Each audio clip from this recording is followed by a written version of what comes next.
and welcome to Patrick's Models and Transports.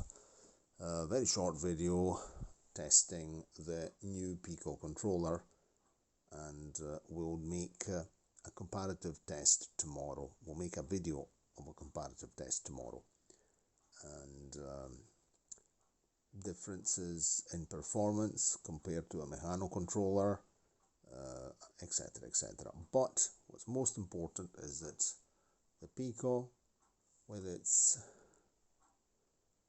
700 milliamp output, has no problems at all with the thirsty X04 motors. So that's thanks Realby187 Eric for this advice, getting one of these. So let's see how it performs with the thirstiest, yes, I'm a bit tired. It's been a long day and I should go to bed. I can't speak right. Okay, and the most thirsty of all my locomotives, the Hornby HO, the one that fried that Mehano controller some time ago.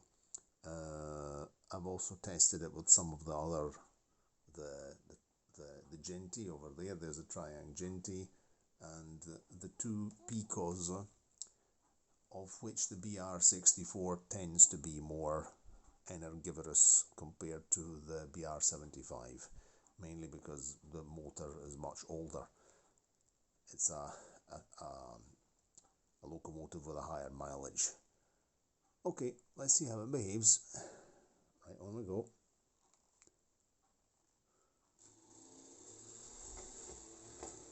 Very responsive.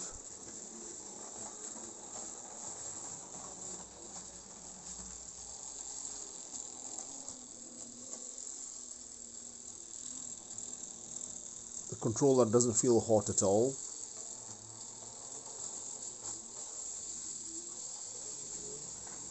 Turning it up more or less to half, not even 50%. There's no power markings on the Piko, but we're under 50% now.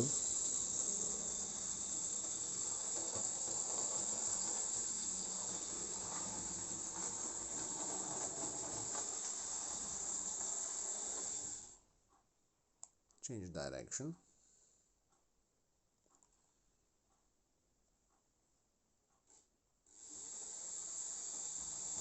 There we go.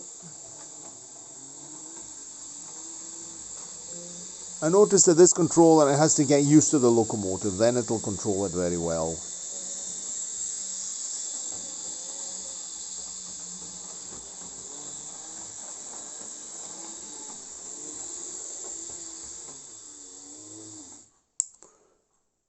Okay, so what can we say? We'll talk about it in detail tomorrow because it's a bit late now. To sum things up, I think that this is a controller for the Triang Ginty, definitely for the X04 motors, for the British style motors. So the Triang Ginty, the Hornby HO, they are both X04 types. It's definitely the right controller for the Piko BR64. Even if I was running the BR64 on one of my Slovenian Mehano controllers, whereas the Chinese Mehano controller, specifically this one here, what was that? This one here has never digested the Piko BR64. It just does not want to operate it. Instead, the Slovenian one works, but considering it's a locomotive that draws quite a lot of current, there's absolutely no point in stressing a Mehano controller running the Piko BR64. So definitely the Piko controller is going to be the controller for the Piko locomotives, and is going to be the controller for the Hornby HO and the Triang. And the Mehanos have no problems with the Limas. In fact, Mehanos, here I am. I said I wasn't going to make the comparative video now, but I'm actually talking about I'm actually making a comparative video as I speak.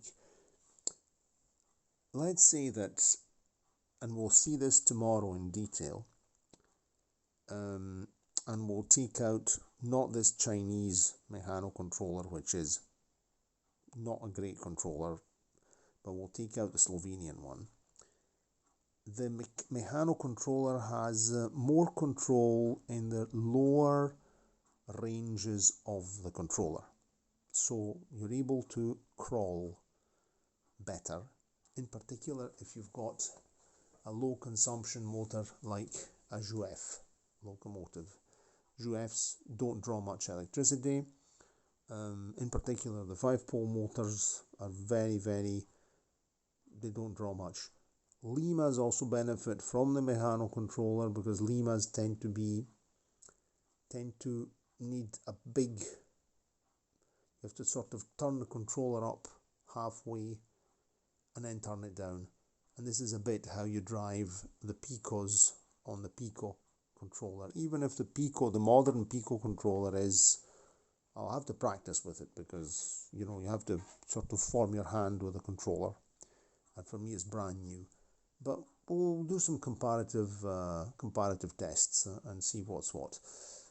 Apart from that, what else can I say? More or less, this is the position of all the buildings.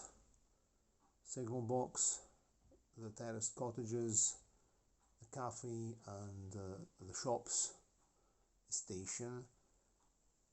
I don't know what we'll put in the middle of here. We'll put a wee monument or something nice. A war memorial or something, I don't know. And so that's that. That's a bit sleepy. That's that for the moment. Let's bring that SNCF 131 TB by Hornby H0 out and see how it gets on. Of course, went the wrong way.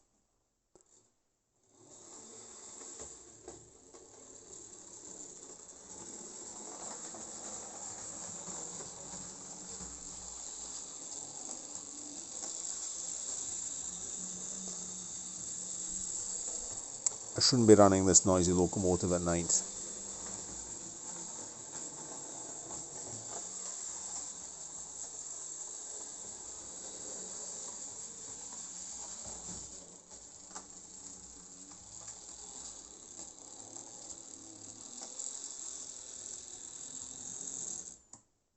Not bad. Cheerio and see you tomorrow.